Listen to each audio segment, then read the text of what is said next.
In this video, I would like to explain the theory of constraints in plain English.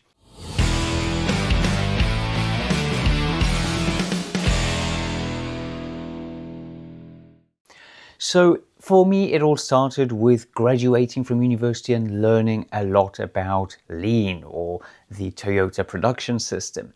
The other methodology that I came across working for GE Aviation Engines was obviously Six Sigma. Now, I introduced or tried introducing those methodologies in my manufacturing company, and I very quickly realized that as long as some of the concepts like the Kanban and Kaizen and 5S are wonderful, the other ones like the andon, where you pull a rope to stop the entire line, or takt time, simply did not work. Why? Well, because I did not produce 10,000 of the same items every day. The manufacturing of steel items differs significantly, so we're dealing with a lot of variability. And then I came across the theory of constraints, and it was a turning point, not only in my business, but literally in my life. The reason why I love the theory of constraints is because it is all about simplicity and also taking into account the inherent variability that we encounter in everyday life. Now, the irony though is that as much as the theory of constraints is about simplicity, it is not so easy to explain the theory of constraints in a simple way. But because I'm a big fan of simplicity myself, I'm going to try and do so. So imagine having a sports car, whatever dream car you've ever thought about, imagine you have that car. It is capable of driving very fast, accelerating, pushing you into the seat. But if you're on a motorway and there are some roadworks ahead, and from 3 lanes it goes down to 1, that is the bottleneck, and that means that you will be stationary in traffic. So in other words, it doesn't matter how efficient you are, because if there's a global constraint, here the narrow lanes or going down to 1 lane, then you won't be able to drive at the speed that your process, your car allows for. So this is the easiest way to explain the theory of constraints. Now, the alternative approach, especially Lean, is to focus on every process, here the cars, hoping that if we make all of them efficient, magically the entire global throughput of the company will also be as high as the individual parts. But as you can see, based on this example, it won't, because of an external problem, the motorway that is narrowed down to 1 lane.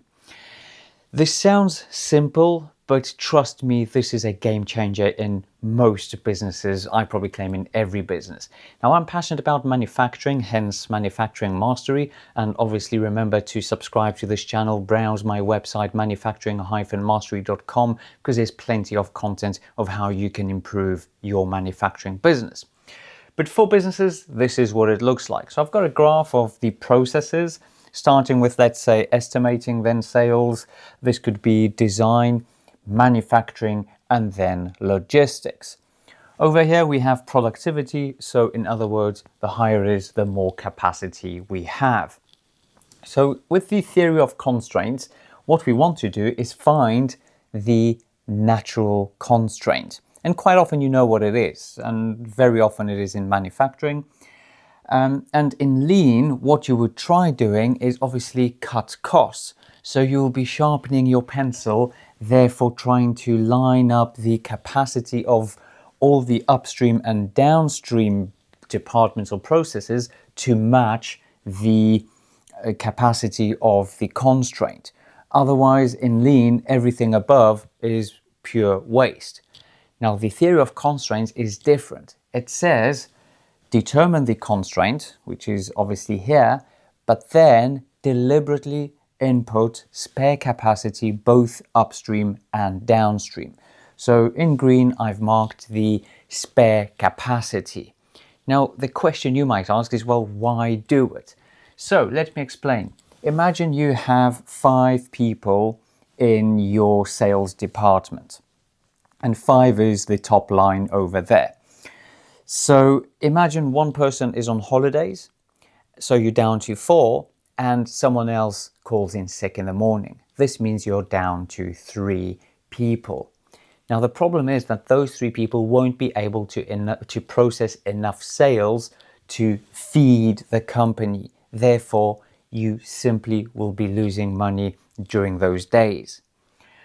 Theory of constraints says, well, if you need 5, then go for 6 or maybe even 7, so that when someone's on holiday and someone calls in sick, you still have enough capacity to feed the entire system.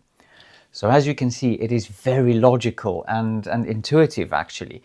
But the problem is that when you start looking through the lens of lean by cutting costs, then that is when you might end up trimming too much of the fat that you actually need within your business to deal with all the variability that we are exposed to.